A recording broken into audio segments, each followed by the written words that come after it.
In this video, I'll be navigating through the most dangerous hike in the country using only a map and a compass. Follow me!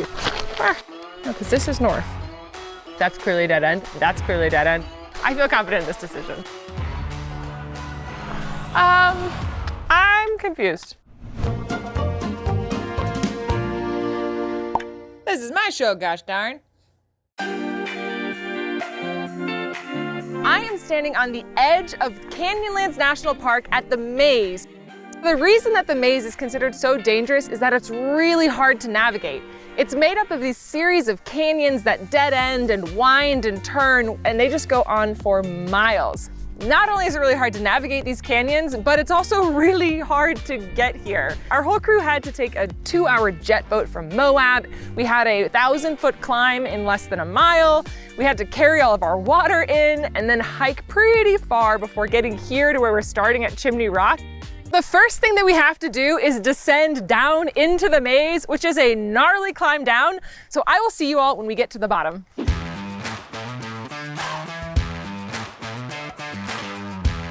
Now we are down in the maze.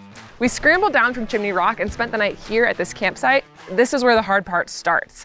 Over the next 2 days, I'm going to be leading the crew through the maze using only my map and my compass. But the crew all has GPS devices, and should I be headed towards danger, they will be able to let me know. I've turned over my GPS watch. Rainer is instead taking my watch, rocking that purple. So. GPS on the phone.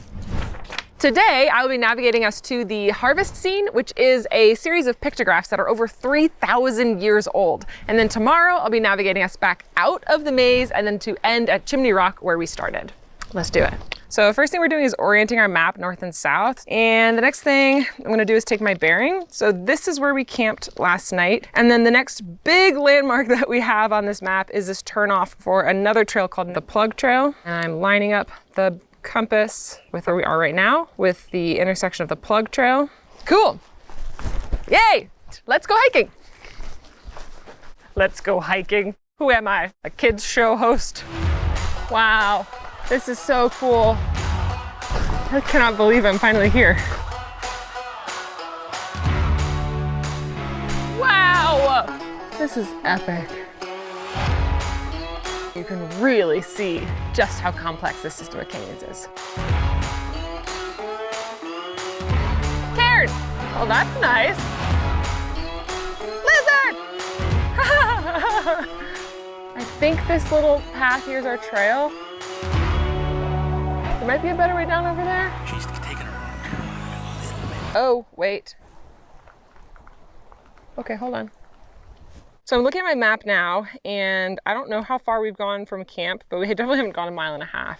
So I know that the connector trail for the Plug Trail is on our left. And so I had a moment of thinking like, oh, am I at that connector? But I did just notice that there is like another kind of sharp turn, like somewhere in the middle. So what I'm seeing over here is what looks like another canyon that kind of like goes off to the side. And I don't see on my map where that is. The direction of the Plug Trail is dead ahead here. So I want to go this way and not take a left and go around. Great. That is the Plug Trail. So Miranda's wrong. But she's wrong. She's still going wrong. So we'll see about that.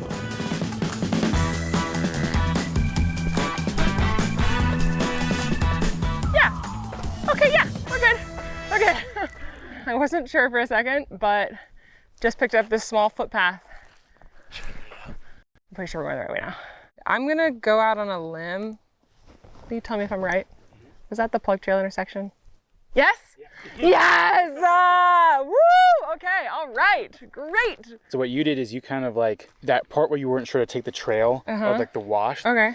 You were supposed to take the wash. And you took that little herd path that was kind of developed as a shortcut for people who were going to loop back around on that Plug Trail. You should have gone around. I should have stayed in the wash. You should have stayed in the wash. So we just passed the intersection for the Plug Trail, which means that now I have to go ahead and take a new bearing. The next spot is the harvest scene, which is the 3,000-year-old pictographs that I'm really excited to see, which is here. Let me just orient my map really quick. So now we're gonna go from the Plug Trail straight to the harvest scene, which is marked One thing I didn't really anticipate is the fact that because I don't have my watch, I was trying to like gauge how far we've gone without being able to triangulate a position, without being able to see mileage. So for this next section, because getting to the harvest scene is going to be a little tricky, my goal is to just sort of like count how many canyons we pass by, like how many different offshoots, so that I can count those on my map and like hopefully get us to the harvest scene. It's not a perfect science, but what is? I mean, yeah, right, probably science is a perfect science, but all right, whatever. I'm a creative. From where I am right now, the harvest scene is that way. There's this big wall in front of me. I think that we're gonna go to the left. Really, the only next big challenging part of navigating to the harvest scene from here is gonna be that there's a big canyon that shoots off to the right, which should be right up here.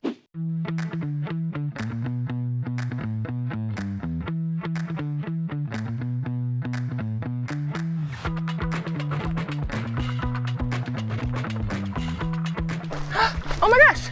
Is that chocolate drops? It is! Follow me!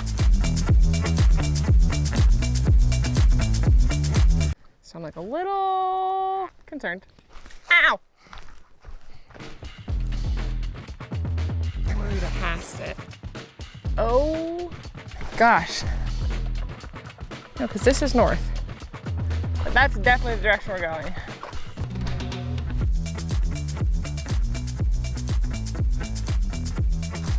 Oh my gosh.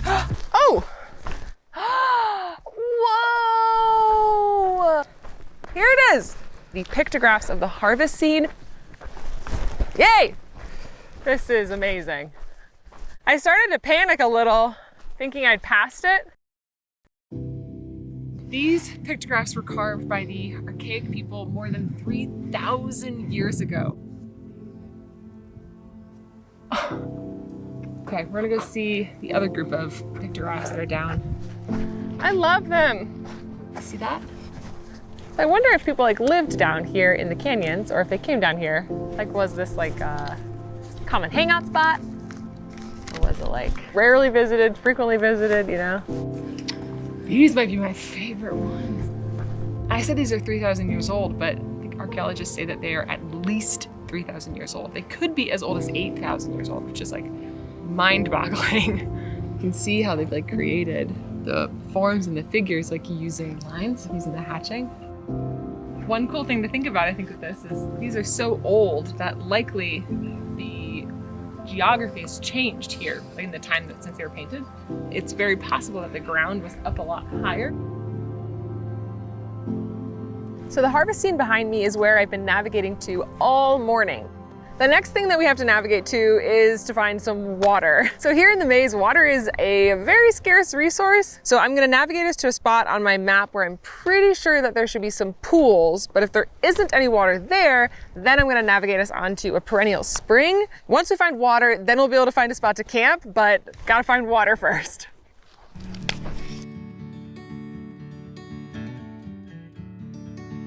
So from the harvest scene, I took another bearing on my map. So we should hit this intersection next. There might be some pools of water in this area, but if there isn't, we're gonna have to hang a left and go over here to below Maze Overlook. How hard can it be?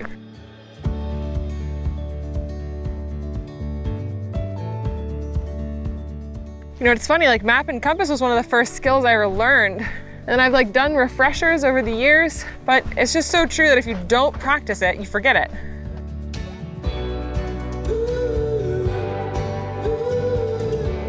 I do believe we are approaching our intersection. Just checking.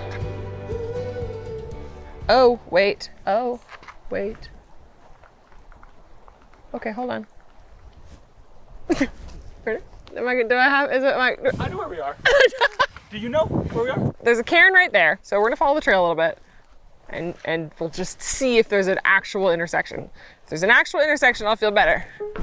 Okay? Okay, hang on, now this is this.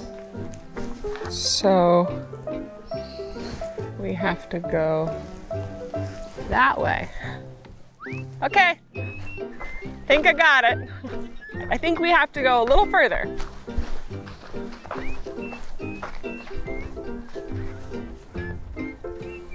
I don't know.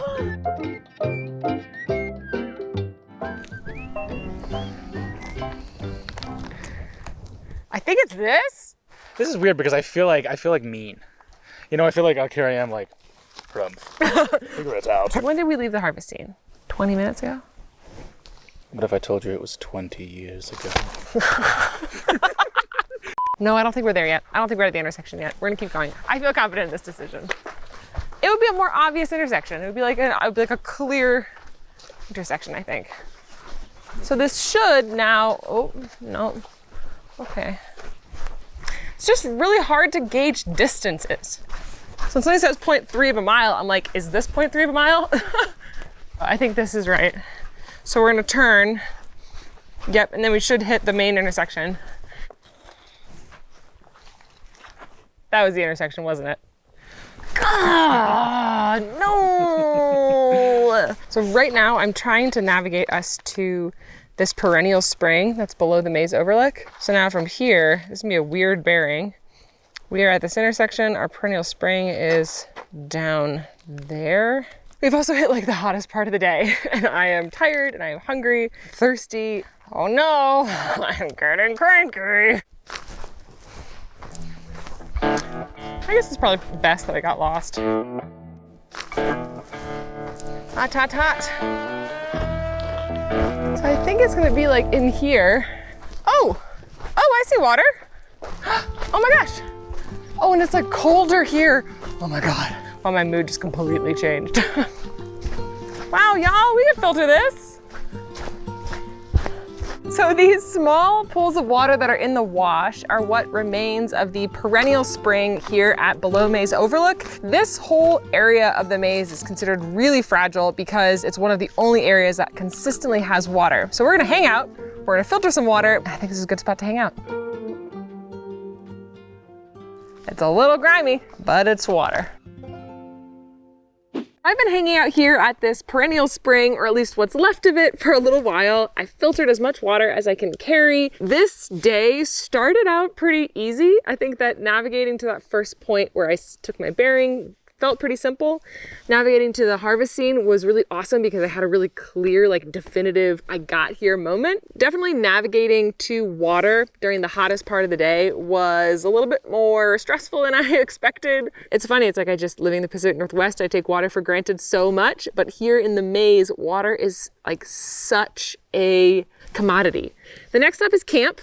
We can't camp here because the park regulations say that you cannot camp in this area where the water is, but I'm gonna camp a little bit farther down the canyon. So with that, I'm gonna grab my pack and head to camp, and then I will see you all tomorrow morning where I will give you a little bit of a breakdown on how to use a map and compass, and then we'll start the second day of navigating out of the maze. Bye. Goodbye already, jeez.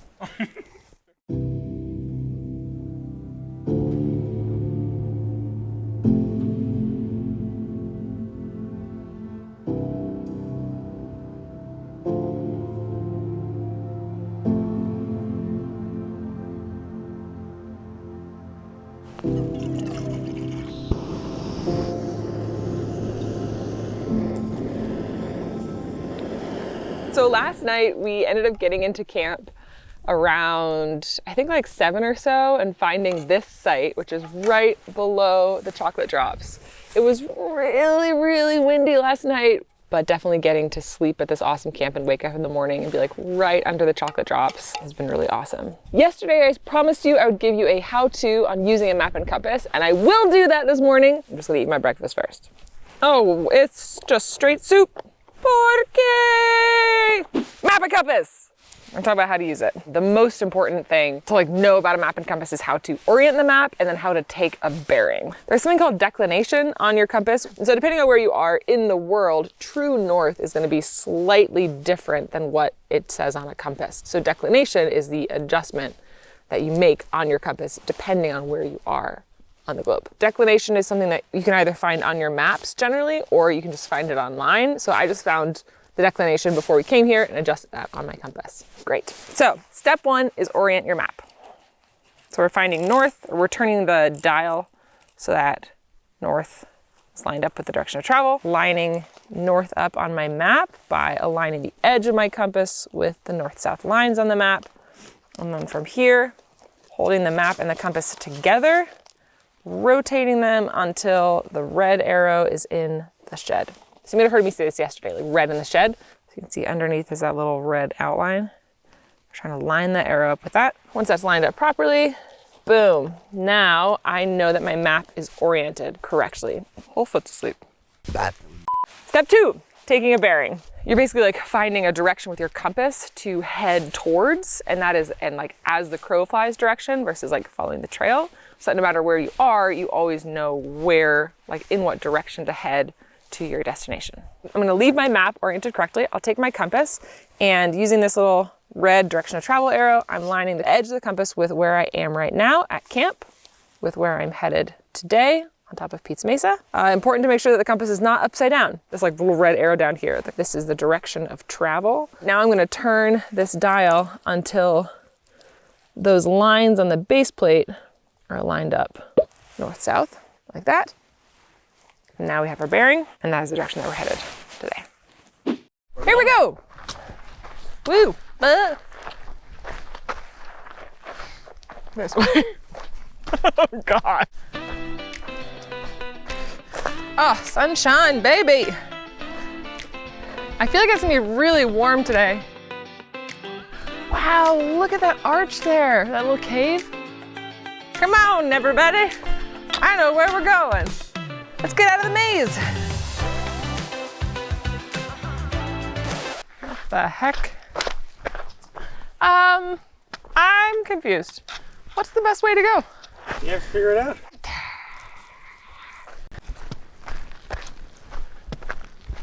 So the trail here on Pete's Mesa is apparently really faint, and it's already really clear. It's gonna be hard to follow this today.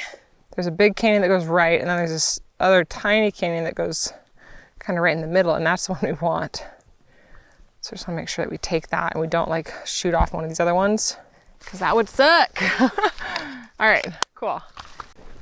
Oh, what the frick? So we're coming up on what I think is probably the most confusing part to navigate of this whole trip. If we take the wrong turn, we'll wind up going like a mile out of our way. So pretty important to make sure that we take the correct turn in the right canyon. So we want to go this direction. Yeah, I think I'm gonna follow this up a little bit, and hopefully once we get up top there, we'll be able to see a little bit more clearly and make sure that that's the right canyon to go into. If it's not, it's gonna be like obvious almost immediately. So that's good. Pretty sure, pretty sure. Okay, all right, here we go.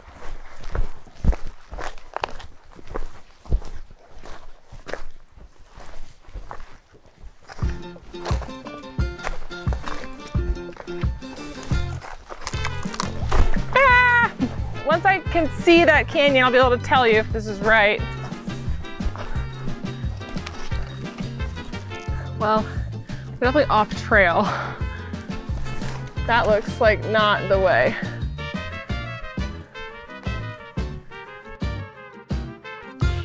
Yeah, I think I turned too early. All right, we're gonna go back. Okay, so what I think I did is just overestimate how far we'd gone. So I thought we were going around this thing right here, but I think we were actually just right here into this side canyon to the left. We're gonna keep going in the wash a little bit. Hopefully another cairn will show up. Oh, yes, okay, all right, cool. Found a cairn. This is the way. I know exactly where we are. I like that when I got lost, you guys all get really quiet.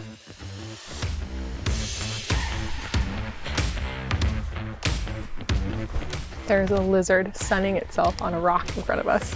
I love lizards. Trail gets a little narrow in here. That way? Yeah. Woo, the sun is hot. Ugh. I am so smelly that flies are flocking to me. We're almost out of the maze. We're about to get up on top of Pete's Mesa. We'll be able to see the whole thing again. Oh, wow. Let's just like walk up to my brownstone in New York for a second. What do y'all say to getting on top of the mesa and then eating lunch?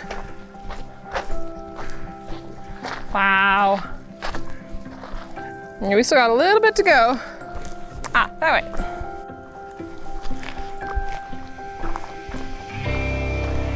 Oh, cool. Man, we can see. Oh.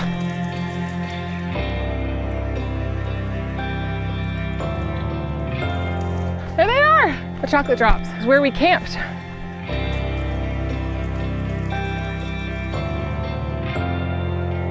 Oh, look, there's Chimney Rock. So yesterday we started below Chimney Rock down in the canyon, and then I've navigated us through all of these canyons and then up and out here onto Pete's Mesa, and now we're headed back to Chimney Rock. I do want to really quickly find where we are on the map. I think that we are right here on the trail. So let's get there and finish this challenge. Map folding skills, still not good. Well, bam!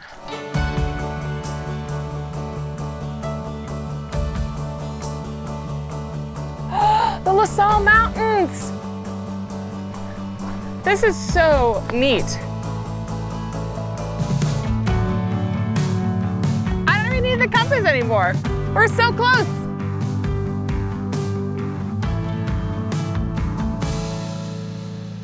Yeah! Woo-hoo! Let's get the f out of here!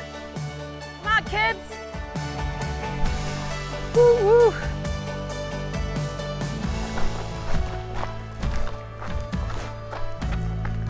Yay! Behind me is Chimney Rock, which means that we have completed this loop and come back to where we started. I navigated us through the entire maze, down into the canyons, and then back out the other side, and all the way back here to Chimney Rock along Pete's Mesa. And I did the entire thing using only a paper map and a compass. Doing this challenge was a really cool reminder for me that being able to use a map and compass is an important skill to have in the backcountry, but it also really made me grateful for GPS technology. Buddy! I'm sorry I left you.